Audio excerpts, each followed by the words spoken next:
තෙරුවන් සරණයි. අපි බෞද්ධ නාලිකාව තුළ මහා සිංහලේ බෞද්ධ ඉතිහාසයේ තවත් පරිච්ඡේදයක් දිගහරින්නටයි එබැවින් සාඩම්බරයෙන් යුක්තව ඔබ ඉදිරිපිට හිටගනු ලැබුවේ. මහා සිංහලේ බෞද්ධ ඉතිහාසය අද ශ්‍රී ලාංකික ජනතාව ලෝකයේ පුරා විසිරී සිටින තමන්ගේ රටේ ඉතිහාසය දැන ගැනීම සඳහා අන්තර්ජාල මාර්ගයෙන් පරිශීලනය කරන එකම මාලා වැඩසටහන ලාංකේය ටෙලිවිෂන් නාලිකාවකින් ඉසුරුවා හැරෙන අන්තර්ජාලය තුළ තැන්පත් වී අනාගතය දක්වා සුරක්ෂිතව තැබෙන. මේ යෝධ දීර්ඝකාලීන අනාගතවාදී වැඩපිළිවෙල නිර්දේශ කොට එහි සිතුවිලි ගැන සංකල්පගත කොට ඒ සඳහා අපට ආරාධනා කොට මේ පැවරුම පැවැත් වූ ගෞරවාර්හ අපවත් වී වදාළ දරණාගම කුසල ධම්මාභිදාන නායක හාමුදුරුවන් උන්වහන්සේ අපවත් වූ දා සිට මේ වැඩසටහන අප පවත්වන්නේ උන්වහන්සේට පින් පිණිසයි. අනේ උන්වහන්සේට අජරාමර නිවන් සම්පත්තිය අත් වේවා කියන චිර අධිෂ්ඨානයෙන් තමයි අපි මේ වැඩසටහන පවත්වාගෙන යන්නේ. එලෙසින්ම මේ වැඩසටහන උන්වහන්සේගේ අපවත් වීමත් සමග අවපත් වෙන්නට ඉඩ නොදී උන්වහන්සේගේ අධිකෘතිය අනාගතවාදීව යලි සකර්ම කොට ඉදිරිපත් කරන්නට උපස්තම්භ වූ වර්තමාන බෞද්ධ නාලිකාවේ අධ්‍යක්ෂ ධූරන්දර බොරලැන්දේ වජිරඥාන නායක හාමුදුරුවන්ටත් පින් ඉල්ලමින් උන්වහන්සේට ස්තුතිවන්ත වෙමින් අපි මේ වැඩසටහන පවත්වාගෙන යනවා. අපි සාකච්ඡා කරමින් සිටින්නේ ශ්‍රේෂ්ඨ සම්පන්න යුගයක් පිළිබඳවයි. ඒ තමයි පොළොන්නරුව යුගය. අනුරාධපුර යුගය වසර 1500ක පමණ ශ්‍රේෂ්ඨ ඉතිහාසයක් පවත්වාගෙන ආවත් ඒ අනුරාධපුරය සතුරු ආක්‍රමණවල හේතුවෙන් ගිනිබත් වී දැවී හළු වී විනාශ වී ඉන්පසු ඒ ගිනි තැබූ චෝල පාලකයින් විසින්ම තාවකාලිකව පොළොන්නරුවේ අටවාගත් මේ රාජ්‍යත්වය ඔවුන් මම්මුඩි චෝල මණ්ඩලම් ආදී වෙනත් නම්වලින් හඳුන්වමින් ලංකාව යටත් විජිතයක් බවට පත්කරගන්නට යටත් විජිතයේ කේන්ද්‍රීය නගරය ලෙස මේ මහවැලි ගංගා ආශ්‍රිතව ගොඩනගාගත්තු මේ නගරය නමුත් අපේ රෝහණයෙන් පහළ වෙච්ච කීර්ති කුමාරයා කිරීට මාණික්‍ය රෝහණේ කීර්ති කුමාරයා මහා විජයබාහු ලෙස රාජ්‍යත්වයට පත් වුණු තැන සිට තමයි පොළොන්නරුව යලිත් දේශීය රාජ්‍යත්වයේ කිරීටය බවට පත්වන්නේ. යලිත් ඒකච්ඡත්‍ර රාජධානියක අප රැඳෙන්නේ. මේ පොළොන්නරුවේ ඉතා කෙටි වසර 300කටත් අඩු ප්‍රමාණයක කාල පරිච්ඡේදය තුළ අපට ශ්‍රේෂ්ඨ රජවරු දෙදෙනෙක් සහ ප්‍රකට රජවරයෙක් හමු වෙනවා. මහා විජයබාහු, මහා පරාක්‍රමබාහු සහ නිශ්ශංකමල්ල. නිශ්ශංකමල්ල රජුරුවන් ප්‍රකට රජවරයෙක් සහ පුරාවිද්‍යාඥයින් එතකොට සෙල්ලිපි විද්‍යාධරයින් බොහොම ගෞරව කරන රජ කෙනෙක් නිශ්ශංකමල්ල. මොකද ඔහු විසින් පිහිටවන ලද සෙල්ලිපි මේ වන විට 35ක් විතර හමු වී තිබෙනවා. තව ඉදිරියට තවත් හමු වෙන්නට නියමිතයි කියලා අපි විශ්වාස කරනවා. ඒ නිසා එතුමන්ගේ වසර 9ක ජීවිත කාලය බොහොම ප්‍රකට ඓතිහාසික චරිතයක් බවට නිශ්ශංකමල්ල රජුරන් පත් වෙනවා. අපේ ඉදිරියේදී සාකච්ඡාවට භාජනය කරන වර්තමානයේ අපි මේ සාකච්ඡා කරන පරාක්‍රමබාහු රජුරවන්ට ඥාතිත්වයක් සහිතව තමයි කාලිංග වාංශික නිශ්ශංකමල්ල අපිට හමුවන්නේ. දැන් එබඳු අනාගතයක් සඳහා පදනම සකස් කරන පුරාවිද්‍යාත්මක අසිරිය අපි පොළොන්නරුවේදී නරඹද? අපි කවුරුත් අනුරාධපුර පොළොන්නරුවේ අධ්‍යාපන චාරිකා යනවා. අපි පුදුමයට පත්වී මේ ගඩොල් තාප්ප දිහා, ගල් කුළුණු දිහා, සෙල් පිළිම දිහා බල බල ඇවිදිනවා. අපි පුදුමයට පත් වෙනවා. අපි ආඩම්බරයට පත් වෙනවා අපේ අතීත ශ්‍රී විභූතිය පිළිබඳ. නමුත් ඒ අප ඇහැට දකින අතීත ශ්‍රී විභූතියේ සාඩම්බරයේ යට තිබුණු දේශපාලන සමාජ ඉතිහාසය තමයි අපි සාකච්ඡා කරන්නේ. ඒ දේශපාලන සමාජ ඉතිහාසය තුළ අපට අතීත විග්‍රහයක් පමණක් නොවේ, වර්තමානයට පමණක් නොව අනාගතයට පවා ඉගෙනගත හැකි පාඩම් බොහොමයක් අපට මේ අතීත මේ ගල් කුළුණු පිළිම ගඩොල් ගොඩවල් අතර හිරවෙලා තියෙන දේශපාලන සමාජ ඉතිහාසයෙන් හොයාගන්න පුළුවන් වෙනවා. එහෙම හොයා ගැනීම සඳහා තමයි ඉතිහාසය විද්‍යාවක් බවට පත් වෙන්නේ. ඉතිහාසය විද්‍යාවක් ලෙස සාකච්ඡා කරමින් ඉතිහාසයට විද්‍යාත්මක අර්ථයක් සම්පාදනය කර ගැනීම සඳහා ඉතිහාසය වනාහි බහුවිධ සාකච්ඡා මණ්ඩපයක් නම් ඒ සාකච්ඡා මණ්ඩපයට අලුත් මුහුන් එකතු කරමින් අපේ ශ්‍රී ලංකාවට ඉහලින් තිබෙන වායුගෝලය ඉතිහාස ලකුණෙන් පුරවන්නට අපට හැකියාව ලැබී තිබෙන්නේ මම නිරන්තරයෙන්ම ආඩම්බරයට පත්වන මගේ මේ විද්වත් මණ්ඩලයේ පර්යේෂණ ශූරී ක්‍රියාවලිය නිසයි. ඒ විද්වත් මණ්ඩලයේ මගේ සම්පත්දායකත්වයේ ඇති පරිපූර්ණතාව පර්යේෂණශීලීත්වය ගවේෂණය සහ ප්‍රකාශන ශක්තිය හේතු කොටගෙන මට හැකියාව ලැබෙනවා පූරකවරයෙකු ලෙස මේ ආසනයේ ඉඳගෙන මේ ශාස්ත්‍රීය විෂය හැකිතාක් සරලව ඔබ වෙත ඉදිරිපත් කරන්නට. ඒ නිසා මෙය කවදා හෝ දවසක නිර්දිෂ්ට වැඩසටහනක් බවට පත්වන්නට නියමිතයි.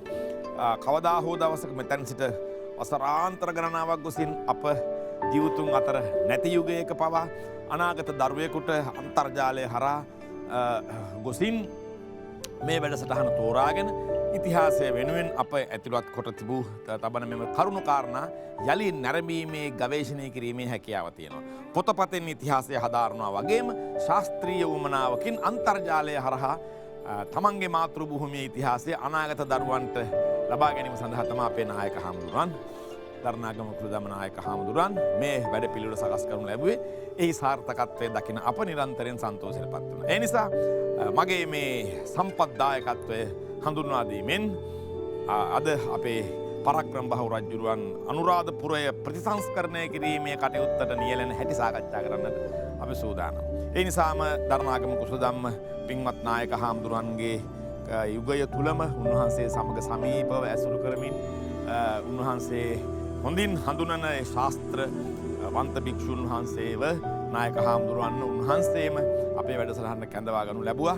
ඒ තමයි සීනා කෝරළේ ප්‍රධාන සංඝනායක තැන්පත් හේයන්තොඩුව රජමහා විහාරයේ විහාරාධීශවර වැලිමිටියාවේ සීල රත්න නායක හාමුදුරුවන් උන්වහන්සේව ගෞරව පුරස්තරව අපි මේ වේදිකා මණ්ඩපෙට පිළිගනු ලබනවා. ඒ වගේම ඉතිහාසය සහ පුරාවිද්‍යාව ශාස්ත්‍රීයව හදාරමින් පේරාදෙණිය විශ්වවිද්‍යාලයේ පුරාවිද්‍යාංශයේ ගෞරව උපාධිධාරී එතැන් සිට පොත්පත් ගණනාවක් රචනා කරමින් ඉන්න නැවති ගවේෂණශීලීව බෞද්ධ නාලිකාව හරහා බොහෝ ගවේෂණශීලී පුරාවිද්‍යාත්මක වැඩසටහන් ඉදිරිපත් කරමින් මහා සිංහලේ බෞද්ධ ඉතිහාසයේ වැඩසටහනෙන් ආරම්භය ලබා අද ඉතිහාස ප්‍රිය කරන බොහෝ පිරිස් අතර ජනකාන්තව සිටින වර්තමාන බෞද්ධ පාලි විශ්වවිද්‍යාලයේ ඉතිහාසය සහ පුරාවිද්‍යාංශයේ කතිකාචාර්යතුමෝ බවන ඉසංක මල්සිරි කතිකාචාර්යතුමාවත් බොහොම ගෞරවයෙන් මේ මණ්ඩපයට පිළිගනු ලබන ගමන් අවසරයි මේ ආරම්භ කරන්නේ මහා සිංහලේ බෞද්ධ ඉතිහාසය.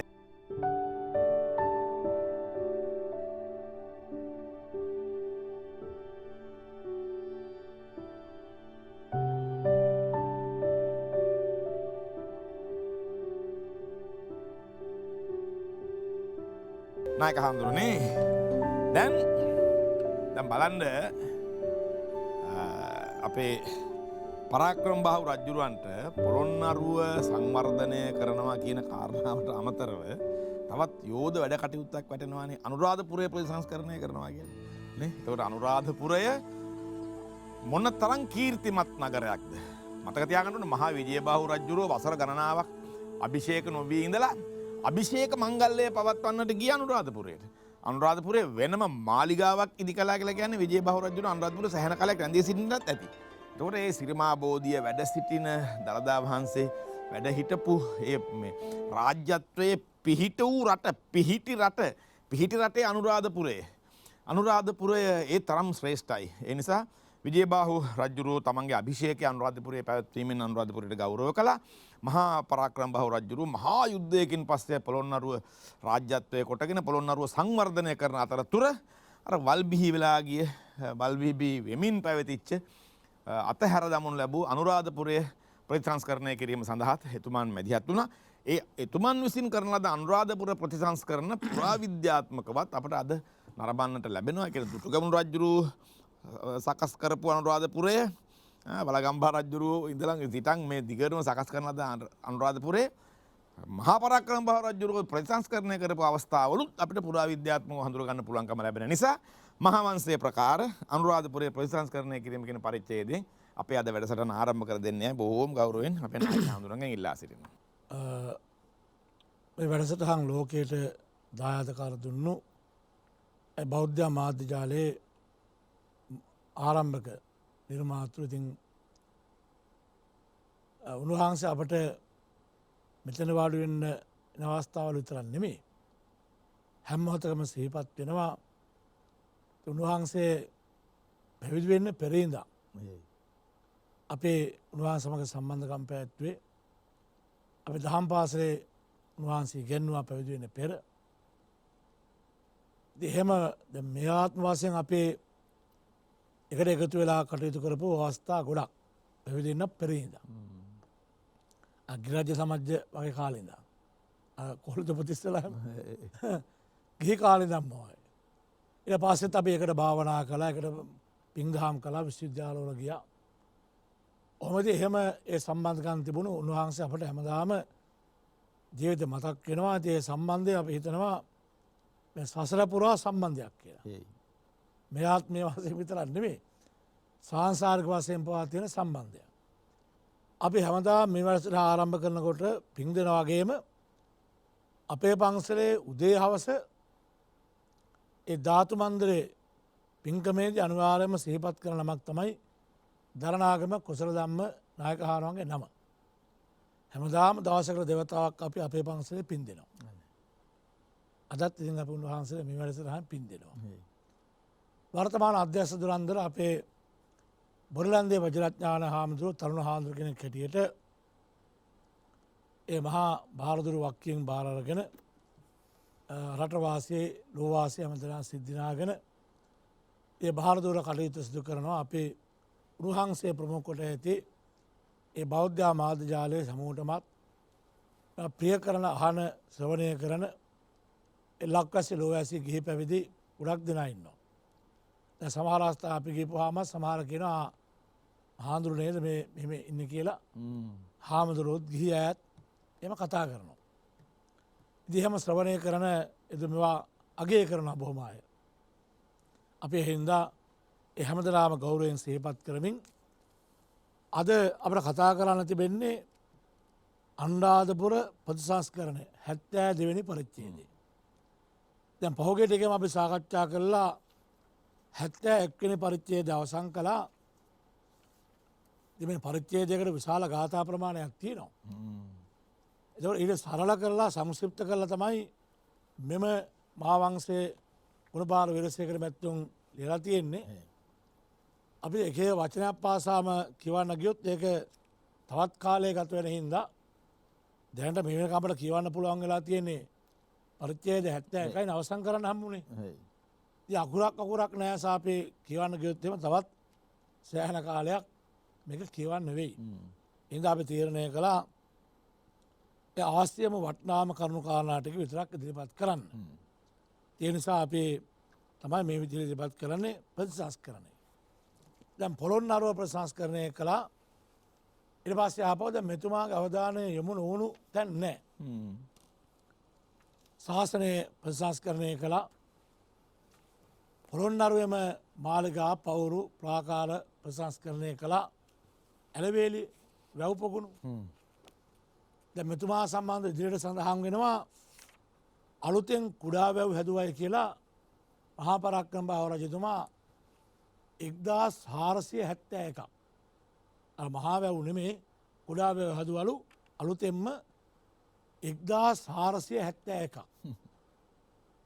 ඒ අලුතෙන් හදපු ගානන්නේ හැබැයි ප්‍රතිසංස්කරණය කළා කියලා සඳහන් කරනවා වැව් ඊට මේ ආසන්න ගානත් 1345ක්. තිබිච්ච වැව්. ඔව් තිබිච්ච වැව් ප්‍රතිසංස්කරණය කළා කියලා සඳහන් වෙනවා 1345ක්. ඒ වගේම සොරෝ කැඩිච්ච වැව් 300ක සොරෝ බැඳයි කියලා සඳහන් වෙනවා. වැව් ප්‍රතිසංස්කරණය කළේ නැහැ. සොරව විතර ප්‍රතිසංස්කරණය කරන්න වෙලා යන වැව් 300ක සොරෝ ප්‍රතිසංස්කරණය කළා. මීට අමතරව තවත් මේ හොරව හදන්න නැතුව කුඩා වැව් මේ 476ක් ප්‍රතිසංස්කරණය කළා කියලා භාවංසේම සඳහන් වෙන. ඔය වැව්. ඉතින් මෙහෙම වැව් අමුණු පොකුණු විහාර විහාර මෙයා ප්‍රතිසංස්කරණයක බොහොම වටින පින්කම. එදා ඉඳන් අපේ හාමුදුරුවරුත් රජවරුත් පුළුවන් අය මේ දේ කළා. දැන් මේක කියනකොට මට ආපහු නැවත මතක් වෙනවා තවත් කාර්යයක්. ඒ වගේ ලොකු වක්කීමකට අත දීලා තියෙන අපේ බෞද්ධ මාධ්‍ය ජාලයේ බොරලන්දේ වජිරඥාන හාමුදුරුවෝ දෙරණ ආයතනය. දීඝවාපිය අනුරාධපුරයේ රුවන්වැලි මහාසෑය අභයගිරිය ජේතවනයේ මේ වගේ මේ දේවල් කැලණි විහාර වුණත් ප්‍රතිසංස්කරණය කරපු නිසා තමයි අදට ඔය දකින්න වඳින්න පුළුවන් වෙලා අපට තියෙන්නේ. කැලණි විහාරයෙන් කැඩුවනේ කීපුවා තව ලන්දේසි පොතුගේසි. රුවන්වැලි මහාසෑය කැඩුවනේ. ඒ හාමුදුරුවෝ මූලිකත්වයේ අරන් සුමනසාරනේ නාරම්පනාරේ නාරංවිට සුමනසාර හාමුදුරුවෝ පින් දෙන්න පැදයනේ. අද ඉතින් අපි එහාන පින් දෙන්න ඉන්න අපි දැක්කට අපි හිතන්නේ මෙහෙම තමයි තියෙන්න ඇත්තේ කියලා. මිරිස්වැට්ටිය අභයගිරිය ජේතවනේ මෙව්වා නේ. එතන නෙමෙයි අපි හඳුරු මේ වෙලාවේ කියන්න ඕනේ මේ අන්තර්ජාලයේ නැමැති ජනශ්‍රුතියේ මේ දිනවල මම දුටනවා එකක් තියෙනවා මේ සුද්ධ නැත්තම් චෛත්‍යත් නැහැ කියලා. දැන් මේ HCP බෙල් මහත්තයාගේ නම එහෙම කියවෙනවා. ඉංග්‍රීසි පාලන යුගයේ මේක නැවත ප්‍රතිසංස්කරණය කරන්නේ. ඒ නිසා මේ නාරංගිට සුමනසාමර හාමුදුරුවන් පිළිබඳ නෙමෙයි කතාව. නාරංගිට සුමනසාර හාමුදුරුව මේ චෛත්‍ය සංවර්ධන සභාව පිහිටුවාගෙන මොන තරම් අසීරුවෙන්ද මේ නැවත රුවන්වැලිසෑය ඉදි කරන්නේ. නමුත් මම දකින්න අන්තර්ජාලයේ තියෙනවා මේ ඉංග්‍රීසි ආණ්ඩුව කාලේ යෝ හැදුවේ. ඉංග්‍රීසීන් ලංකාවට ආවේ නැත්නම් තාමත් රුවන්වැලිසෑය ගඩොල් ගොඩක් කියලා මේ අන්තර්ජාලයේ ලියනවා. ඉතින් ඒ ගැන දුක හිතුණා මට. එහෙනම් මේ ඒ වගේ දුක හිතුණා කියන්නේ ගොඩක් අය සම්බන්ධ. එකක් ඉතින් මේවා දන්නේ නැතිකමනේ. කියන්න තියෙන්නේ. එහෙනම් ඉතින් මේවා අහනක තවත් දැනගන්න. දැන් මම කියන්නේ නාරංගිට සුමනසාර හාමුදුරුවෝ ගැන දන්නේ නැහැ. CP බෙල් මහත්තයා ගැන දන්නවනේ. බෙල් මහත්තයා ගැන ලොකු සේවයක් සිද්ධ වුණා ඇත්ත. නමුත් මේ චෛත්‍ය සංවර්ධන සමිතිය කියලා සමිතියක් පිහිටවගෙන ලංකාව පුරා විසලා ආධාර එකතු කරගෙන මොන තරම් අසීරුවෙන්ද ගඩොලෙන් ගඩොල මේක පවත්වමින් අර අපේ බෞද්ධ ඉගැන්වීම් වල තියෙන සෝනස මන්සාය තස්ස වඩ්ඩන්ති පඤ්ඤා තස්ස නවඩ්ඩති කියලා. සමහර අයගේ මස් වැඩෙනවා ප්‍රඥාව වැඩෙන්නේ නැහැ. ඉතින් ඒ වගේ අය ඉන්නවා සමාජයේ. අපි අනුකම්පා කරන්න ඕනේ වගේ. ඔව් ඉතින් එහෙම නොදන්න තැන් තමයි ගොඩක් තියෙන්නේ. ඉතින් මම කියන්න ගියේ දැන් අපේ මේ බෞද්ධ මාධ්‍ය ජාලයේ එහෙම අත ගහන්න ඕන තරම් අත ගහලා තියෙනවා. දීඝවාපිය හදන්න. අපර නැගෙනහිර මේ දීඝවාපිය බුදුහාමුදුරු වැඩම කරපු කැලණියෙන් පස්සේ දීඝවාපියන්නේ. මහියංගනන් නාගදීපං කල්යාණම් පදලන් දිවාගවන් දීඝවාපිය. සමල්ල කන්දෙන් පස්සේ ඊට පස්සේ බුදුහාමුදුරු වැඩම කරපු තැන. දුටුගැමුණු සද්ධාතිස්ස රජවරු හදපු තැන. ඒක ඉතිහාසයේ බොහොම පෞරාණිකත් ඓතිහාසිකවත් ඒ වගේම අපට බෞද්ධයන් හැටියට මේ ශාසනිකවත් ආගමික වශයෙන් ඉතාම වටනාකම් භෝජන ස්ථානයක් තමයි මේ අම්පාර දිගාමඩුව. ඒ වගේම මෑතක් වන තුරුම සතුරු ආක්‍රමණ ලක්ව නොගැටනු. ඉතින් ඉදිරියට නිම කරන්න බොරලන්දේ වජිරඥාන හාමුදුරුවෝ බෞද්ධ මාධ්‍ය ජාලයේ ඒ අරගෙන කාර්යභාරයට අපි ආශිර්වාද කරනවා. ඇත්තට මේවා ප්‍රතිසංස්කරණය කරන්න අහගෙන ඉන්න හැරි වට දායකත්වය ලබා දෙන එක වටිනවා නේ. ඒ නිසා අපට අනුරාධපුරයේ ගිහින් අපට බලන්න රුවන්වැලි මහසෑයක් ඊට පස්සේ ආපහු බෙල් මහත්තයලා කතා කරන්න අභයගිරියක් වුණා ඉතුරුනේ අපේ අතීත පරම්පරාවේ මහා පරක්කම් බහු රජතුමා විතරක් නෙමෙයි. තව රජවරු කී දෙනෙක් තමන්ගේ කාර්යභාර හැටි හඳුනාගත්තද අතීත නගර හදන්න. නේ? ඒ විහාර විහාර දාගත් ලෝවා මහා ප්‍රාසාදෙම ගමු. රජවරු කී දෙනෙක් ලෝවා මහා ප්‍රාසාදේ ඕකද දුටුගැමුණු රජුරු ආරම්භ කරපු. එහෙමනේ අපේ දැන් අලුත් ශිෂ්ට ක්‍රමේ අහවල් ආණ්ඩුවෙන් පටන් ගත්තේ කමන්නේ. එහෙමනේ අපි කරන්නේ. අහවල් ආණ්ඩුවේ මුල්ගල් තිබ්බනම් කමන්නේ. අපි කරන්න ඕනේ නැහැ. එහෙමනේ. හැබැයි එහෙම නෙමෙයි අපේ මේ පරණ රජවරු. ඒ පරණ රජවරු දැන් මේ කරගලේ දුටුගැමුණු රජුරු මුල්ගල් තිබ්බත් කමන්නේ. ය හැදුවත් කමන්නේ වලගම්බා රජුරෝ කළත් කමන්නේ ඒ ජාතියට ආගමට වටිනවනම් ඒවා හැමදම ප්‍රතිසංස්කරණය කර අමාරුවෙන් හරි යුද්ධාස්යාරි රැක කරාව. එනිසා තම අපට සඳහන් කරන්නේ මෙවට විඩම ඇමතිවරු පත් කරලා. කර්මාන්ත ඇමතිවරු පත් කරලා අන්ඩාධපුරේ කියනවා පෙර රජෝරුන්ගේ කාලයේ පැවති රාජධානය නිමායෙහි වූ පවුරු අනුපවුරු වීති ප්‍රාකාර පොකුණු උයන් තොරන් පෙර පරිද්දෙම්ම කරවීය. වෙනස් කරන්න ගේත් නෑ වෙනස් කල යාගේ කන්නම කල්ල සමගේ නම ගහගන්න ගේත් නෑ එම දනුත් ලංකාවේ මෑතත් තියනවා ඒකාල තිබුණ ඒකාල තිබන එස්සකම රජරුවම කාගත්තව තමගේ නම ගහගත්තා අදරත් එහෙම තමා කවගත් මුල්ගල් තිබේ කවුරත් හැදුවේ කවුරත් විරුත කළේ එහෙම දැන් ගොඩක් තියෙනවා ලංකාවේ මේ තව සමහර කාරුන් තමන්ගේ වචරක නම මෙවා කියන්න බෑවට මාධ්‍යී එහෙම තියනවා එතකොට මේ විදිහට මේ ඒගොල්ලෝ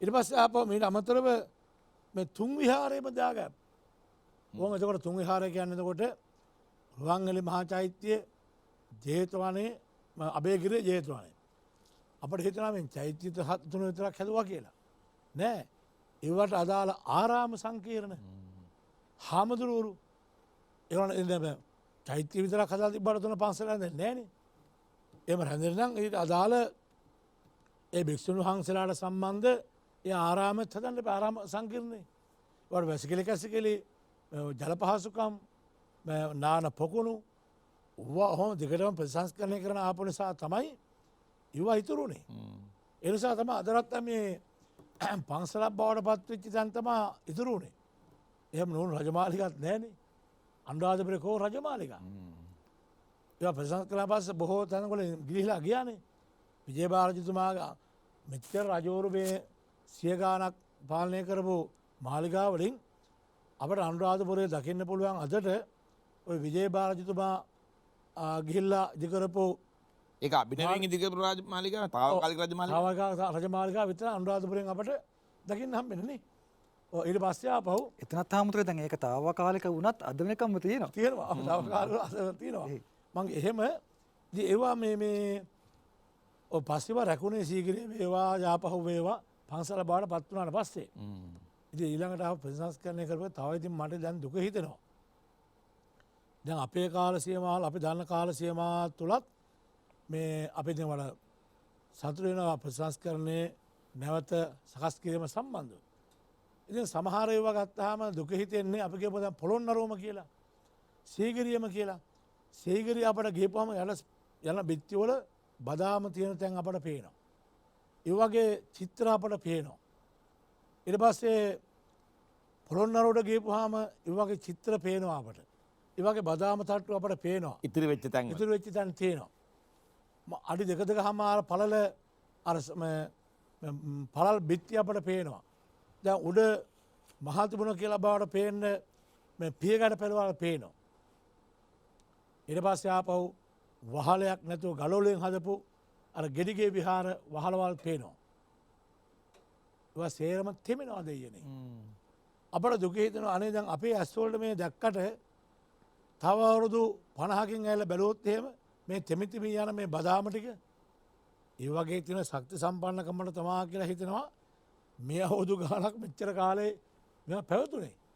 ඉතින් කොහොම හරි තවත් අවුරුදු කීයක් මේවා දකින්න හම්බෙයිද බලන්න හම්බෙයිද? ඇයි මේවා වහන්න බැරි කියලා මට පුද්ගලිකව මට යන වාරයක් ගාන හිතෙනවා.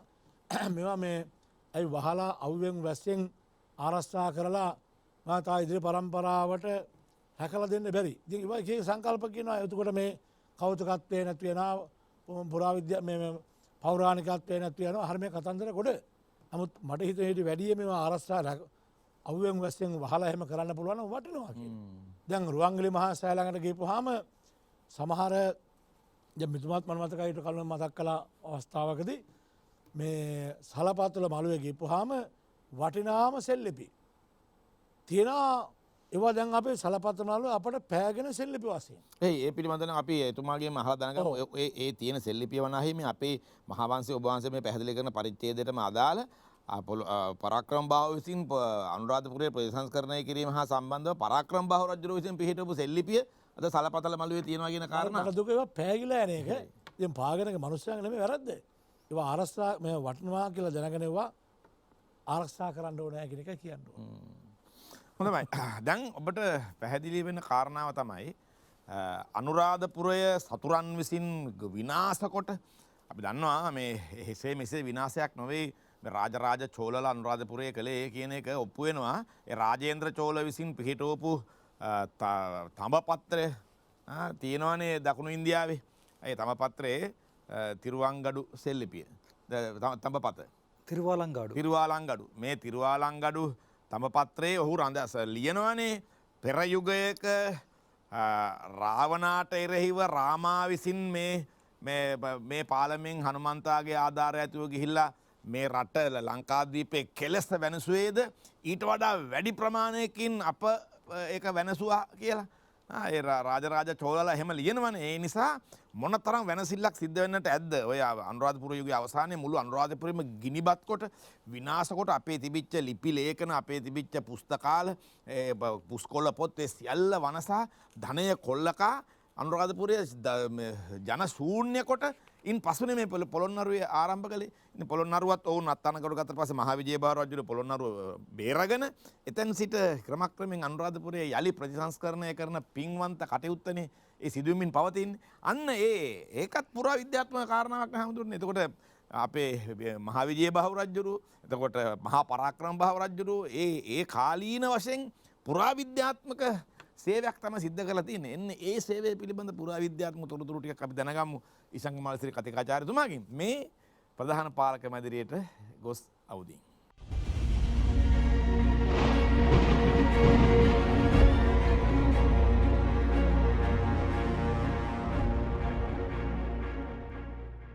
අපි ප්‍රතිසංස්කරණයක් ගැන කතා කරන්නේ. අතීතයේ පැවතුණු ප්‍රතිසංස්කරණයක්. පොළොන්නරු යුගයේ මහා පරාක්‍රම බාහු රජුරෝ අනුරාධපුරයේ ප්‍රතිසංස්කරණය කිරීම කියන කාරණාව ගැන කතා කරනවා. ප්‍රතිසංස්කරණයක් කියපුවාමත් මම කිව්වේ පුරා විද්‍යාත්මක කාරණාවක්. මෙන්න මේ මහා වංශයේ ඇති අනුරාධපුරයේ ප්‍රතිසංස්කරණය කිරීම නැමැති මේ පරිච්ඡේදය පිළිබඳ අපි ඉසංක මල්සිරිගේ පර්යේෂණ කැඳවමු. ඔහුගේ කියවීමට අනුව කොයි විදිහටද අපට මේක පුරා විද්‍යාත්මකව දැනගන්න තියෙන්නේ. විශේෂයෙන්ම ওই සෙල්ලිපියකුත් තියෙන ඔබට පැහැදිලි කරන්න. ඔව්. දැන් මහා වංශයේ 71 වන පරිච්ඡේදය නම් කරලා තිබුණේම පොළොන්නරුව ප්‍රතිසංස්කරණයට අදාළවයි. ඒක අවසන් කරන්නේ පරිච්ඡේදය පරාක්‍රම බාහු රජුරෝ අර නොයෙක් ආකාරයේ නම් සහිත දොරටු වලින් සමලංකృతව පොළොන්නරු නගරය හරියට තවුතිසාව වගේ තාවතින් සංවිය කියලා කියන්නේ තවුතිසාව වගේ තත්ත්වයට පත් කළා කියලා. එහෙනම් පත් කරලා ඊළඟට ඔහු අවධානය යොමු කරනවා මූල රාජධානියට. කියන්නේ අනුරාධපුරයට. මොකද මේ වෙනකොට අනුරාධපුරයේ තිබුණේ මුළුමනින්ම නටබුන් තත්වයක. අවුරුදු ගාණක් දේශීය පරිපාලනයෙන් තොර වෙලා තිබිලා ඒ අතරතුරේදී චෝල සේනාවගේ ආධිපත්‍යයට යටත් වෙලා විනාශ වෙලා කොල්ල කාලා විනාශ කරලා තිබුණේ. නිසා ඔහු තීරණය කරනවා වහාම අනුරාධපුරය නැවත පිළිසකර කරන්න ඕනේ කියලා. ඒ සඳහා අමාත්‍යවරයෙක් පත් කරනවා මහා මාත්‍යවරයෙක්. පත් කළා නියෝග කරනවා වහාම පිළිසකර කරන්න කියලා. මහා වංශයේ 72 වෙනි පරිච්ඡේදය ආරම්භ වෙන්නේ එහෙමයි. එතකොට ඒකේ ගාථා කිහිපයක්ම ඒ සඳහා වෙන් කරලා තියෙනවා ආරම්භක ගාථා කිහිපය. මම ඒකට පස්සේ එනවා. දැන් මේ ප්‍රතිසංස්කරණය පිළිබඳව ඉතා වටිනා පුරාවිද්‍යා මූලාශ්‍රයක් අපි සතුව තියෙනවා. අවාසනාවකට ඒ මූලාශ්‍රය ඒක අභිලේඛනයක්. ඒ මූලාශ්‍රය කිසිවෙකුගේ අවධානයට ලක් නොවි. දහස් ගණනක් දසදහස් ගණනක් මිනිස්සු දිනපතා රැස්ුණත් මහා තූප භූමියට ඒ කිසිවෙකුගේ හෝ අවධානයට ලක් නොවි. පයට පෑගෙමින් හුදකලාව තියෙනවා. මේ අභිලේඛනයේ තියෙන්නේ අනුරාධපුර රුවන්වැලි මහා සෑයේ සලපතල මළුවේ උතුරු සහ නැගෙනහිර ආයක නැත්නම් වහල්කඩ කියලා කියන්නේ ආයක අතර කොටසේ. බිම අතුරලා තියෙන ගල් පූරෝක් විදියට.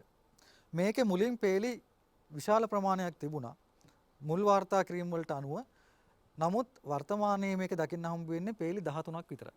ඉතුරු ඔක්කොම විනාශ වෙලා ගිහිල්ලා. ඒ 13ත් ඒ පේලි 13ත් අර මං කිව්ව ක්‍රියාවලිය හින්දා එක පැත්තකින් ආවරණයක් නැහැ. අවුවට වේලෙනවා. වහිනකොට තෙමෙනවා. ගල්පතුරු ගලිවිලා යනවා. පයට පෑගෙනවා. ඒ අතරතුරේ දූවිලි ඇවිල්ලා තැම්පත් වෙලා ජීර්ණය වෙනවා. මේ නිසා අකණ්ඩව මේක විනාශ වෙමින් තියෙන්නේ. ඒ නිසා මේක විස්තර කරන්න කලින් මම ඉල්ලීමක් කරන්න කැමතියි මේ වැඩසටහන බලනවා නම් පුරාද දෙපාර්තමේන්තුවේ වගකිය යුතු අභිලේඛන අංශයක් තියෙනවා වෙනම. ඒකේ ඉන්න අධ්‍යක්ෂකවරයෙක් ඒ අය හෝ මේක නරඹනවා නම් තවත් කෙනෙක්ගෙන් අඩු ගානේ මෙහෙම දෙයක් කිව්වා කියලාවත් අහනවා නම් අඩුම ගානේ මේ ඊටාම වටිනා මූලාශ්‍රය පරිස්සම් කරන්න පියවරක් ගන්න කියලා. එක්ක මෙතන ඉවත් කරලා කෞතුකාගාරයක තැන්පත් කරන්න. නැත්තම් මෙතනට ආවරණයක් සපයන්න. අඩුම ගානේ මෙතන මිනිස්සුන්ට දැනගෙන නාමපුවරුවක් සවි කරන්න. මොකද අපි මිනිස්සුන්ගෙන් ඔවුන්ගේ ඉතිහාසයට සම්බන්ධ සාක්ෂියක් වසන් කරනවා කියන්නේ. ඒක ශාස්ත්‍රීය අපරාධයක්. අපි ඒක මූලාශ්‍රයට කරන අසාධාරණයක්. ඒ මූලාශ්‍රය අහිමි වීමට හිතාමතා කටයුතු කරනවා නම් අපි හැකියාව තිබියදී ඒක ශාස්ත්‍රීය අපරාධයක්. යුනෙස්කෝ සංවිධානයේ මෑතක සම්මත කරගත්ත එක්තරා වගන්තියක්. ඔවුන් කිව්වා පුරාවස්තුවක් විනාශ කිරීම යනු යුද අපරාධයක් හා සමානයි කියලා. ඉතින් ඒ නිසා අපි මේ ගිවිසුම් වලට අත්සන් කරලා තියෙන රටවල් ඒ නිසා අපිට යුතුයකමක් තියෙනවා මේ වගේ අතිශය වැදගත් මූලාශ්‍ර විනාශ වෙන දෙන්නේ නැතුව සංරක්ෂණය කරන්න. මට ඒකට වචනයක් එක්ක කරන්න දෙන්න ශාංක එතුමන්ගේ ඉල්ලීම ඉතාම කාලෝචිතයි තාම සංවේදී ඉල්ලීමක් ඒක. මොකද හේතුව අපි දැකලා තියෙනවා දැන් අපිට මේ පුරාවස්තු වල වටිනාකම් සංසාධනය කරන්න බෑ. පරාක්‍රම බහුව රජුරෝ රචනා කරපු එකක් නිසා මේක වටිනවා වෙනත් දෙකෙනෙක් හින්දා වටින්නේ නැතුව කියලා නෙමෙයි. එහෙම ගත්තත් අපි දන්නවා මේ බොහෝ කැලෑබද ප්‍රදේශවල තියෙන පර්වත ලිපි. ඒ පර්වත ලිපි ආරක්ෂා කරගන්න වටේ වැටක් බැඳලා ඒක බොහොම ආරක්ෂා කරන පිළිවෙතක් පුරාවිද්‍යා දෙපාර්තමේන්තුව බෙදහැතල මිට පෙර කරලා තියෙනවානේ. ඔය තෝනිගල පැත්තේ තියෙන මේ නිකන් පර්වත ලිපි නැ කැලෑගතව තිබිච්ච තියෙන පර්වත ලිපි පවා. පරාක්‍රම බාහු රජුරෝ අනුරාධපුරයේ ප්‍රතිසංස්කරණය පිළිබඳ රචනා කරන ලද සෙල්ලිපිය කවර හෝ වරදීමකින් සලපතල මළුවේ ගලක් බවට පත් වී ඒකත් ඓතිහාසික වරදක් වෙන්නට පුළුවන්. අද වෙනතුරුත් ඒ වරද නිවැරදි කරන්නේ ඇයි කියන කාරණාව තමයි මේ පුරාවිද්‍යාව විශේෂකරණයෙන් හදාරපු පුරාවිද්‍යාව පිළිබඳ පොතපත බොහොමයක් රචනා කරන වර්තමාන බෞද්ධ පාලි විශ්වවිද්‍යාලයේ පුරාවිද්‍යාව සහ ඉතිහාස අංශයේ කතිකාචාර්ය ධූරයෝ වුණ ඉසංක මාල්සිරි මේ මහා සිංහලේ බෞද්ධ ඉතිහාසයේ වැඩසටහන ඉදිරිපත් කරනු ලැබුවේ. ඒ නිසා ඒ පිළිබඳ සැලකිලිමත් වෙන්න තව ටිකක් අහගෙන හිටියොත් තේරෙයි ඉසංක මෙතනින් එහාට මේ සෙල්ලිපිය ඇත්තේ කුමක්ද යයි පැහැදිලි කරපුවාම තවත් මේ සෙල්ලිපිය ඇති වටිනාකම තේරෙයි. ඔව් ඇත්තටම මේ සෙල්ලිපිය අනුරාධපුර ප්‍රතිසංස්කරණයම අරමුණු කරලා ලියුව එකක් නෙවෙයි. ඒකේ දෙවෙනි කොටස නැති නිසා අපිට තේරුම් ගන්න බෑ මොකක්ද දෙවෙනි කොටස තිබ්බේ කියලා. නමුත් මුල් හැඳින්වීමේ අනුරාධපුර ප්‍රතිසංස්කරණය අතට අදාළවත් යම් යම් කරුණු තියෙනවා. ඒතර මම කියන්නම් මේක මුල් කොටස කොහොමද තියෙන්නේ කියලා. මේක පිළිහිටවන්නේ පරාක්‍රම බහු රජුරුවන්ගේ 29 වන රාජ්‍ය වර්ෂයේ. එතකොට ඔය බොහෝ වැඩ කටයුතු කරලා අවසానයි.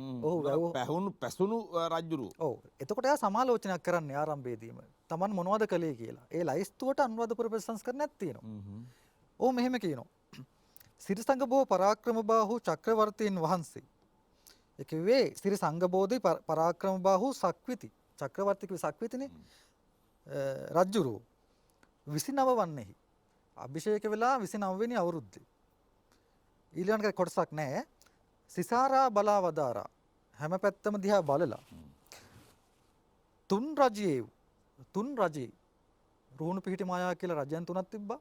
ඒ රාජ්‍ය තුනේ නොයෙක් ප්‍රසිද්ධ ස්ථානද විවිධ ප්‍රසිද්ධියට පත්වලා තිබිච්ච තැන් ස්ථාන ලක්දෙව් මුළුල්ලේ මුළු ලංකාව පුරාම සිඳී තිබූ හිඳිලා තිබිච්ච එහෙම නැත්නම් විනාශ වෙලා තිබිච්ච එක නදහස මේක කරන්නත් පුළුවන් මේ සිඳලා තිබ්බ පාලි චින්දති කියන වචනෙන් එන්නේ විනාශ කරලා බිඳලා දාලා තිබිච්ච මහ වැව් මුළුල්ල බඳවා සියලුම මහ වැව් බැඳලා ස්වාමීන් වහන්සේ කලින් කිව්වනේ කොච්චර ප්‍රතිසංස්කරණය කළාද කියලා. මේ කියන්නේ ඒක.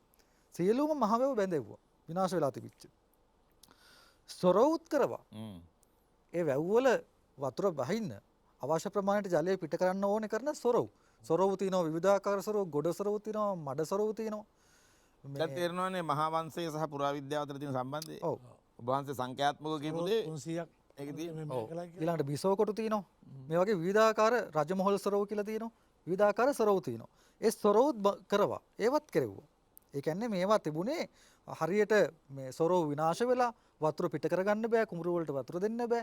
සමහර වැව් ගොඩ වෙලා තියෙන්නේ නැති, බැමි කැඩිලා ගිහින් තියෙන්නේ නැති. ඔහොම තිබුණේ. මේ සියල්ල ප්‍රසංස්කරණය කළා කියලා මේ කියන්නේ. තමන්ගේ නමින් පරාක්‍රම සමුද්‍රයයි එක් දාන වැවක් රාජ්‍යයෙහි. ඒ කියන්නේ දාන වැවක් කියලා කියන්නේ අනෙක් වැව් වලට වතුර බෙදෙන වැව. දානේ දෙන ඒවා. දානේ දෙන වැව. අපි වැව් තිබ්බනේ මුල්ම කාලේ පතස් තිබ්බා. පතස් වලට වැව් බැම්මක් නැහැ. පතස් කියන්නේ නේ වලවල් වගේ වතුර රඳා පවතින තැන්. මුල්ම කාලේ තිබුණේ ඒවා. පස්සේ ගම් වැව් වලට ආවා. ගම් වැව් කියන්නේ පුංචි වැව් බැම්මක් තියෙනවා අක්කරයක් දෙයක් වගේ තමයි ලොකු. ගම් වැව් තව දුරටත් වර්ධනය කළාට පස්සේ මහ වැව් වලට ආවා. මහ වැව් විශාල වැව්. මහ වැව් තවත් දුරට වර්ධනය කළා ගබඩා කරන්න පුළුවන් ජලය ගබඩා කරලා බෙදා හරින වැව් කියන්නේ දාන වැව්.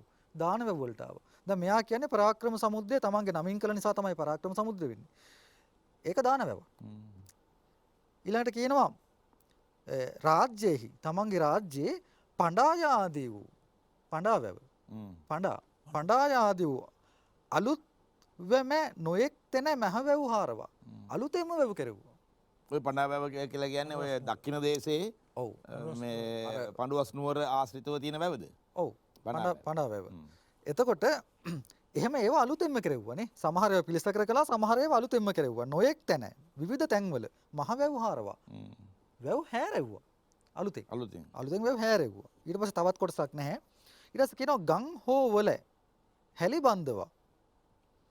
මේ ඔව් ඇලවල් නිර්මාණය කළා. ගංගාවල ඔයවල් වල ඇලවල් නිර්මාණය කළා. ලක්දිව මුළුල්ලේ ජරාවාස ලංකාව පුරාම තිබිච්ච මේ ජරාවාස දි รา පත් වෙලා තිබිච්ච. ඊට පස්සේ කොටසක් නැහැ. කියන්නේ නොයෙක් තැන් පිළිසකර කළා කියන එක තමයි කියවෙන්නේ නැත්තේ. ජරාවාස. ඊට පස්සේ කියනවා ජේතවන මහා විහාරය ආදී වූ. මේ ජේතවන මහා විහාරය කියලා කියන්නේ අනුරාධපුරේ නෙවෙයි. තිවංක පිළිමකේ. තිවංකෙට ඔව් අදනේ අපි කියන්නේ තිවංක පිළිමය කියලා පිළිමේ හැඩය යනුවනේ තිවංක පිළිමය කියන්නේ. ඔව් ඒක මහාවංශෙන් තැනක තියෙනවා. නමුත් ඒකට මුලින් කිව්වේ ජේතවන විහාරය කියලා. ජේතවන මහා විහාරය ආදී වූ ජේතවන මහා විහාරය වගේ නොයෙක් දහස් ගණන් විහාර. ඔය මහාවංශෙත් කියන තියෙනවා දහස් ගණක් මෙහා කරපු. ඔව් විවිධ විහාර දහස් ගණක්. ඊට පස්සේ ඉතුරු කැලලත් නැහැ. ඊට පස්සේ කියනවා සූතිකර දාගබේ. ඔන්න උපංගම. තමන්ගේ අර උපන් ගමේ දැදිගම පුංකගාමේ ජාතගාමේ කරපු ස්තූපය සූතිකර දාගැබය. සූතිකර මේ ප්‍රසූත ගරය තිබිච්ච තැන තිඹිරිගේ මේ තිබිච්ච තැන වැදුම්ගේ තිබිච්ච තැන ස්තූපයක් කෙරෙව්වා. සූතිකර දාගැබය. රත්නාවලී දාගැබය. රත්නාවලී අපි කලින් කිව්වා රූපෝති. ඒකමයි. රූපෝති වගේ තවත් එකක් තමයි රත්නාවලී කියලා කියන්නේ. එයාට බිසවක් හිටියා රත්නාවලී කියලා. මේ දුවක් හිටියා. එතකොට ඒ රත්නාවලී නමිනුත් දාගැබක් හැදුවා. හරි. ඊට පස්සේ කියනවා තිඹිරි දාගැබේ. තිඹිරි කියලා තවත් ස්තූපයක් නිර්මාණය කළා. තිඹිරි දාගැබේ. ආදී වූ මහා දාගැබ්ද අභිනවයෙන්ම කරවා. මෙන්න මේ කියන ස්තූප අලුතෙන්ම කෙරෙව්වා. තමයි. හරි. දැන් ඒකෙන් අපිට පේනවා මේ ස්තූප කරවලා තියෙන්නේ මෙයාට අවුරුදු 29ක් වෙන්න කලින්. ඒතර අපිට මේ ස්තූප වල කාලය ගණනය කරන්න පුළුවන්. දැන් සූතිකර චෛත්‍ය කොයි කාලෙද? අන්න. එයාගේ මුල්ම අවුරුදු 29 ඉවරනකොට කරලා ඉවරයි. මේක. හරි. එතකොට එයාගේ පළවෙනි රාජ්‍ය වර්ෂය අපි දන්නවා. එතකොට අපිට අනුමාන වශයෙන් කාලයක් කියන්න පුළුවන්. මෙච්චර කාලෙකදී කරන්නේ නැති කියලා. අභිනවයෙන්ම කරවා අලුතෙන්ම කරවුවා. ඊට පස්සේ කියනවා නේක පතස් උයන් ආදී වූ කරවා. නොයෙකුත් පතස් ජලය රඳා පවතින තැන් උයන් උද්‍යාන. අපි දැන් කොච්චර කතා කළාද උද්‍යාන කීයක නම් කිව්වද? ඒ උද්‍යාන ආදී වූ කරවා. ඒව කරවලා අනුරාධපුරයට වැඩ. ඔන්න අනුරාධපුරයට ආවා. අනුරාධපුරයට ඇවිල්ලා රත්නමාලී මහසෑය වහන්සේ ඇතුළු අනෙක් දාගැබ්. රුවන්වැලි මහසෑය ඇතුළු අනෙකුත් ස්තූප. ඒව දැන් ජරා ජීර්ණලා තිබ්බේ. ඊළඟ කොටස නෑ මේකේ ලිපියේ. ඊට පස්සේ තියෙනවා ලෙදයි විචාරාවදාරා. ඒවා පරීක්ෂා කරලා බැලුවා. ඒ කියන්නේ ඊට පස්සේ අනිවාර්යෙන් තියෙන්නේ නැත්තේ ඒවා ප්‍රසංස්කරණය කිරීම පිළිබඳ විස්තරي. නියෝග කිරීම පිළිබඳ විස්තරي. ඒ කොටස් මුකුත් නැහැ. මේ ටික තමයි දැන්ට මේක පරිස්සම් වෙලා තියෙන්නේ. ඉතින් මේ ටිකවත් අපි පරිස්සම් කරගන්න ඕනේ. ඒකයි මම කිව්වේ. එතකොට මට දැන් කියන්න ඉඩ දෙන්න පොඩ්ඩක් මේ අර කලින් කිව්ව ඔබතුමාලා කතා කරපු කතාව. ඒ කියන්නේ කලින් තිබිච්ච උරුමයක් පිළිසකර කිරීමක් ගැන. දැන් මේ දවස්වල ඔය ඔබතුමා කියන විද්‍යුත් ජනශ්‍රුතියේ බොහොම උණුසුම් සාකච්ඡා යනවා මේ පරණ තැන් පිළිසකර කරනවා කියලා. ඒවට විරුද්ධව කනගාටුව කියන්නේ ස්වාමින් වහන්සේලා විරුද්ධව ඉන්නවනේ මේවට. ස්තූපයක් පිළිසකර කරනවට ස්වාමින් වහන්සේලා විරුද්ධයි. උන්වහන්සේලා ඒකට විරුද්ධව ඉන්නවා. උන්වහන්සේලා කියන්නේ අර මේක කළොත් එහෙම මේ පුරාවිද්‍යාවගේ නැති වෙනවා කියලා. මම බොහොම පැහැදිලිව කියන්න කැමතියි මමත් පුරාවිද්‍යාව හැදෑරුව කෙනෙක්. මමත් පේරාදෙණි විශ්වවිද්‍යාලයෙන් පුරාවිද්‍යාව හැදෑරුවේ. පස්සේ මම මගේ පශ්චාත් උපාධි ගණනාවක් කළා. මගේ එක ග්‍රන්ථයක් තියෙන්නේ උරුම කළමනාකරණයේ සම්බන්ධයෙන්. මේක සම්පූර්ණ මිත්‍යාවක්. මොකද ඔය මතවාද ඉදිරිපත් කරන්නේ මේ යුරෝපීය විසින් හඳුන්වා දුන්න සංරක්ෂණ සංකල්පය ගැන ඔළුවේ තියාගෙන. මේගොල්ලෝ හිතාගෙන ඉන්නවා මේ උරුම කළමනාකරණය සංරක්ෂණය මේවා අපිට හඳුන්වා දුන්නේ යුරෝපයෙන් කියලා. මේවා අලුත් විෂයන් කියලා. විද්‍යාත්මක විෂයන් කියලා. නෑ. ඔයිට වඩා බොහොම දියුණු, ඔයිට වඩා බොහොම සංගත සංරක්ෂණ ක්‍රමවේදයක් අපේ තිබ්බා. අවුරුදු 2000කට අධික කාලයක්. මහා වංශයේ වෙනත් අභිලේඛන මුලාස අරන් බැලුවම මමම එකතු කරලා තියෙනවා ක්‍රමවේද 20කට 25කට වඩා. ගොඩනැගිලි ප්‍රසංස්කරණය කරන එක ක්‍රමවේද. නොඑක් අවස්ථා. හොඳට මතක තියාගන්න ඕන එක දෙයක් තියෙනවා. ඒ තමයි අපිට පුරාවිද්‍යාවක් කරන්න ඉඩ ලැබිලා තියෙන්නේ ඒ මිනිස්සු ඒව හදපු හින්දා. හැබැයි ඒ මිනිස්සු ඒව හැදුවේ අපිට පුරාවිද්‍යාව කරන්න නෙවෙයි. ඒක තමයි මතක තියාගන්න ඕනේ. පුරාවිද්‍යාව කියන්නේ අලුතෙන් ආපු එකක්. මහා මාර්ග නීතියේ කියනවා මහා මාර්ගයක අයිතිය තියෙන්නේ කාටද කියලා. මහා මාර්ගයේ අයිතිය නීත්‍යානුකූල අයිතිය තියෙන්නේ පාරේ යන මිනිස්සුන්ට. වාහන පදවන මිනිස්සුන්ට නෙවෙයි. පාරේ ගමන් කරන මිනිස්සුන්ට. ඇයි? වාහන ආවේ පස්සේ. මුලින් මිනිස්සු පාර ගියා. සත්තු පාර ගියා. ඒ නිසා එයාලටයි මුල් අයිතිය තියෙන්නේ. වාහනවල යන අයට කරන්න තියෙන්නේ මේ මිනිස්සුන්ව බේරගෙන අපේ ගමන යන එකයි. ඒ වගේ මේ ගොඩනැගිලි පන්සල් ඒව හැදුවේ වන්දනා අවශ්‍යතා සඳහා. අපි පුරාවිද්‍යාව පස්සේ ආවේ. පුරාවිද්‍යාව කරාට කමන්නේ නැහැ. පොඩ්ඩක් මම කියන්න දැන් සමහර පන්සල් වල අපි ගිහපුවාම දැක්කම දුකයි. තෙමි තෙමි යනවා. නෝරෝගේ චිත්‍ර වේවා පිළිම වේවා. ආවම ඉතින් කියන්නේ හාමුදුරුවෝ මේ උල් කැටේ දාන පුරාවිද්‍යාව මතක් කළා ආවේ නැහැ. එන්නේ නැහැ. එහෙම කරන්න හාමුදුරුවෝ එහෙම ඒගොල්ලන්ගේ අවශ්‍යයක් නැතුව අපිට බෑ උල් කැටයක් දාන්න. ඒකෙන් වෙන්නේ මොකද්ද? මෙතෙක් කල මේ අරසා කරන ආපු දේවල් ආපහු තෙමිලා කැල්ලා බෙඳලා යනවා. උල්කටේ දාගන්න බැරි හින්දා. එහෙම දැන් අපි හාමුදුරුවන්ගෙන් බලාපොරොත්තු වෙනවා පන්සල් දැන් මගේ විහාරස්ථාන පුරාවිද්‍යාත්මක ස්මාරක තියෙන තැන. ඉතින් එතකොට අපි ඒවා මෙයා කරනකොට අපි දන්නවා සම්පූර්ණ වැරදි කියන්නේ නැහැ. අධීක්ෂණයක් ගවේෂණ සොයා බැලීමක් තියෙන්න ඕනේ. මොකද ඒ වගේ වටිනාකම දන්න හාමුදුරුවෝ ඉන්න පුළුවන් නොවෙන්න පුළුවන් කල්ලා බෙඳ දාන්න පුළුවන්. නමුත් මේ සමහර තැන්වලදී ඒව සංරක්ෂණය කරන්න පන්සලේ හාමුදුරන්න පුළුවන් නම් වාලි සකස් කරන්න එහෙම නැත්නම් පුරාවිද්‍යාත්මක ඒවා අනුගතව ඒවට අවසරයක් දුන්නොත් හොඳයි කියලා මට හිතෙනවා. එහෙම නැත්නම් මොකද වෙන්නේ? මොකද අරගොල්ලන්ගේ ඒගොල්ලෝ කියන අපට සල්ලි නැහැ. ඒවා අනුමත වෙලා එන්න ඕන. එතකොට මෙහෙ වෙන්න ඕන දේවල් කැඩලා බෙඳලා විනාශ වෙලා ගිහලා ඉවරයි. ඉතින් මෙතෙක් කල්ව අරසා රැකගත්තේම අර මෙතුමා කියන අංගම පුරාවිද්‍යාවට කලින් වන්දනමාන කරු පන්සල් හිටියේ තමයි තියාගෙන හිටියේ. මේ රටේ හිටියේ සාමාන්‍ය මිනිස්සු. අර මේ මනෝරත පුරණේ කියන අටුවාවේ කියනවා මේ බෝධියක අත්තක් කඩන් වැටෙන තියෙනවා. එහෙම කියලා මේ ඒකෙන් හානියක් වෙනවා බෝධිගරේට. එහෙම කියලා බෝවත්ත කපන්න බෑ. ඇයි? බෝධිගරේ තියෙන්නේ බෝධිය පරිස්සම් කරන්න මිසක් බෝධිය තියෙන්නේ බෝධිගරේ පරිස්සම් කරන්න නෙවෙයි. ඒ වගේ මේ පුරාවිද්‍යාවෙන් මේවා අධ්‍යයනය කරන එක වෙන කතාවක්. හැබැයි ඒවා ඉදිකලේ පුරාවිද්‍යාව කරන්න නෙවෙයි. ඒ නිසා මුලින් ඒවැ පැවැත්මට මුල් වෙච්ච හේතු තියෙනවා නම් ඒව පරිස්සම් කරන්න ඕනේ ආගමික අර්ථය. පස්සේ පුරාවිද්‍යාව. මේක අපි පැහැදිලිව තේරුම් ගන්න ඕනේ. ඒ නිසා අපිට අවශ්‍ය වෙන්නේ අපේ රටට ගැළපෙන පුරාවිද්‍යාවක් මිසක් අනුකරණවාදී gediya පිටින් පිටරටින් ගත්ත පුරාවිද්‍යාවක් නෙවෙයි. අපේ රජවරු මොකද්ද කළේ? කාලෙන් කාලට මේවා පිළිසකර කළා. ඒ හින්දා තමයි ওই මට්ටමින් තියෙන්නේ. එහෙම නැත්නම් මුල්ම ස්තූප මුල්ම ආකෘතියෙන් තියෙන්න ඕනේ. පන්සල් දියුණුලා තියෙන විදිහක් නැහැ අපිට. ඒවා පරිණාමය වුණා. අපි පරිණාමයට තැන දුන්නා. අපි වෙනස් වීමට තැන දුන්නා. එහෙම සැරින් සැරේ පිළිසකර කරමින් ආවා. කවුරු හරි කියනවා නම් අද පිළිසකර කරන්න එපා කියලා. එයා කියන්නේ අපි ඓතිහාසික සම්ප්‍රදාය ප්‍රතික්ෂේප කරන්න කියලා. මොකද්ද අපි ඓතිහාසික සම්ප්‍රදාය? සම්ප්‍රදාය දෙයක් විනාශ වුණා නම් පිළිසකර කරන්න ඕනේ. නැවත යථාතත්ත්වයටපත් කරන්න ඕනේ. පරිපූර්ණ සකර කිරීමේදී ඒ ඓතිහාසික පිළිවෙත රකින්න නැතුව නූතන හැඩයකින් මේක පිළිසකර කළොත් කිසියම් සිද්ධාස්ථානයකදී ඔව් දැන් ඒකට අපිට පුළුවන් අතරමැද තැනකට එන්න. දැන් අපි කියන්නේ මේක හුදෙක් නටබුන් ගොඩැල්ලක් විදිහට තිබිය යුතු නැහැ. මොකද ඒක පූජනීය තැනක්. අපේ සංස්කෘතිය මල සංස්කෘතියක් නෙවෙයිනේ. අපේ සංස්කෘතිය ජීවමාන සංස්කෘතියක්. දැන් මම මේ බලන්න මේ මහාවංශ කියන කතාව. ඇයි පරාක්‍රම බහු පොළොන්නරුව ප්‍රසංස්කරණය කළේ? මහාවංශ මෙහෙම කියනවා. පරාක්‍රම බාහුවටත් ඔන්නන් තිබ්බා ප්‍රසංස්කරණය නොකර ඉන්න. පොළොන්නරුවටලා ඉන්න. ඇයි කළේ මේ බලන්න ධර්මානස්ස සත්තුස්ස සහස්සාරස නේමිනා.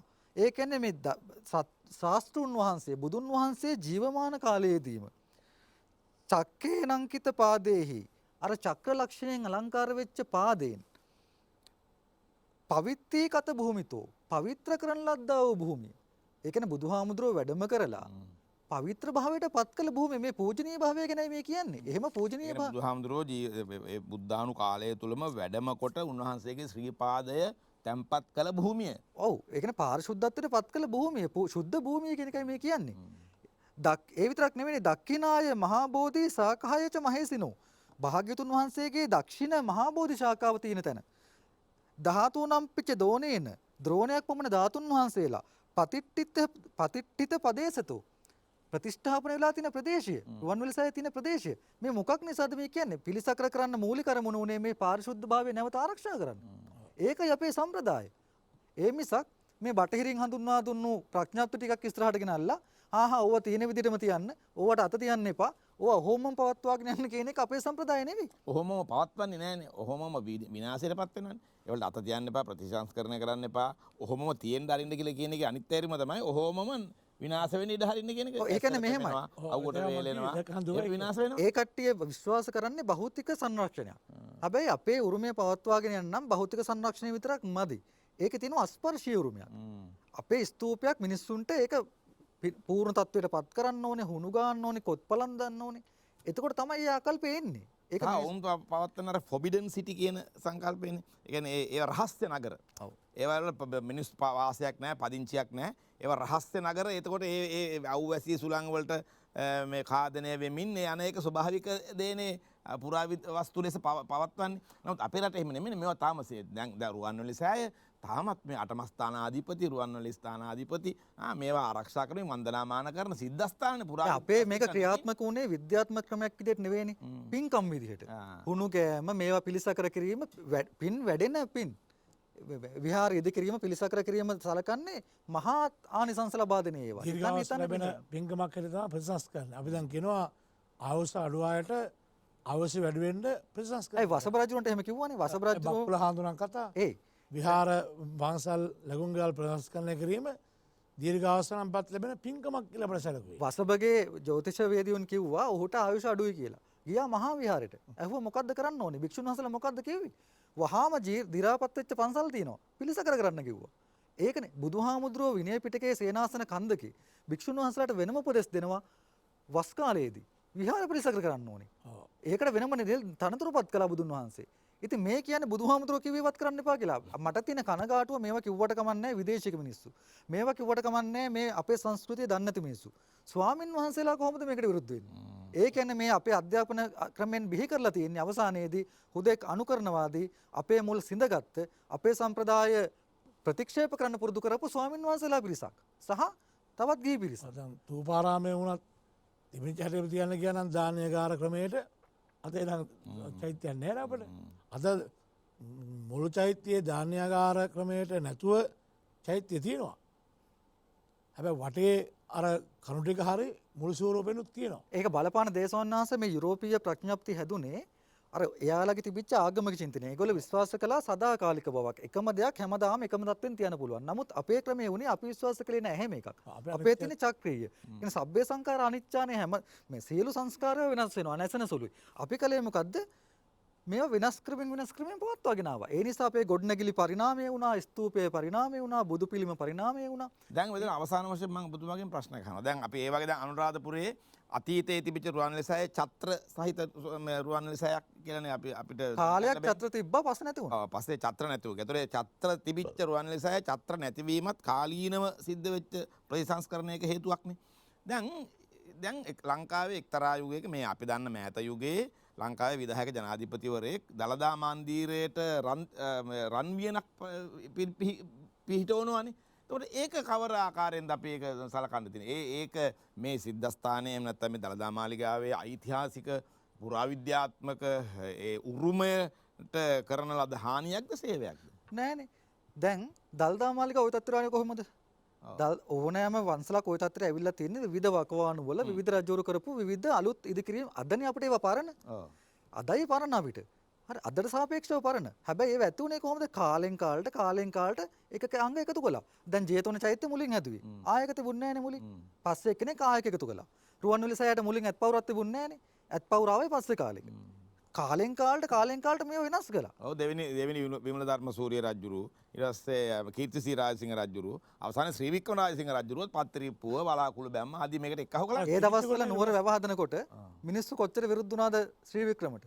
ටිගොල්ල වල ගොඩ කරලා වැව හදනකොට කම්සප විඳින්න හදනවා කියලා කොච්චර අද අපි ඔය වැව ගොඩ කරලා කුඹුරක් හදන්න හැදුවොත් ඒත් විරුද්ධව වෙනවනේ අද.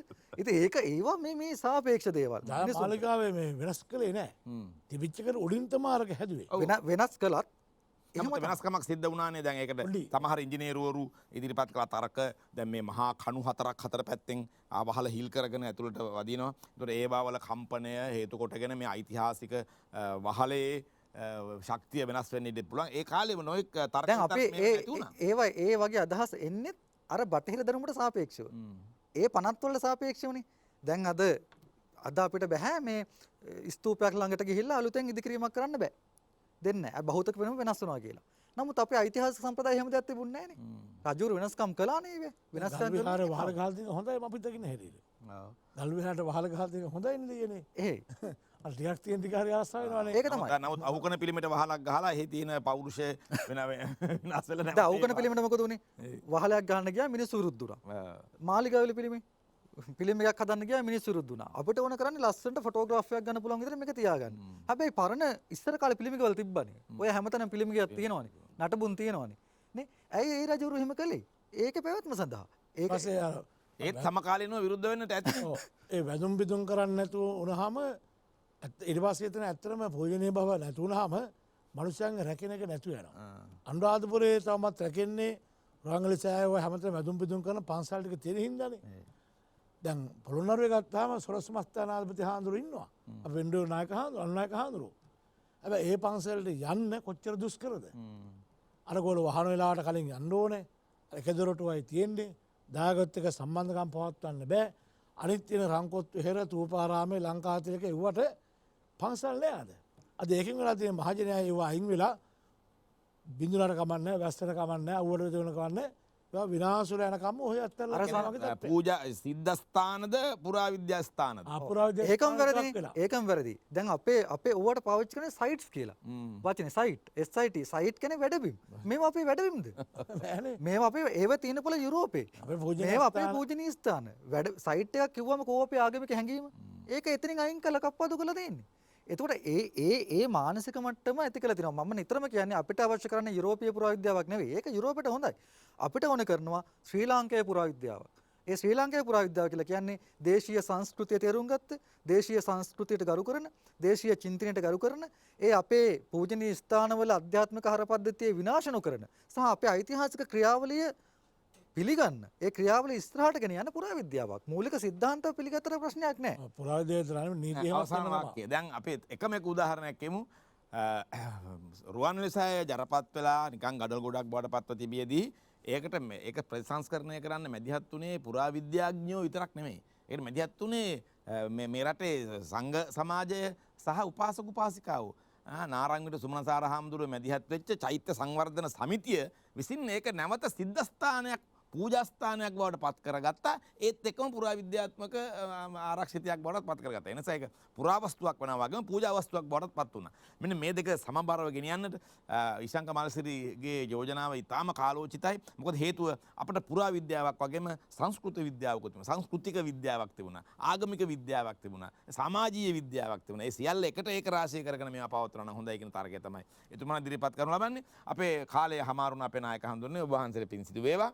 ඉසංග මාසයට ස්තුතියි. අපි ලබන සතියේ මුණ ගැහෙන බලාපොරොත්තු වෙන ඔබෙන් වෙන වෙනවා. ඔබ සැමටම ආවඩා ආයුබෝව වේවා.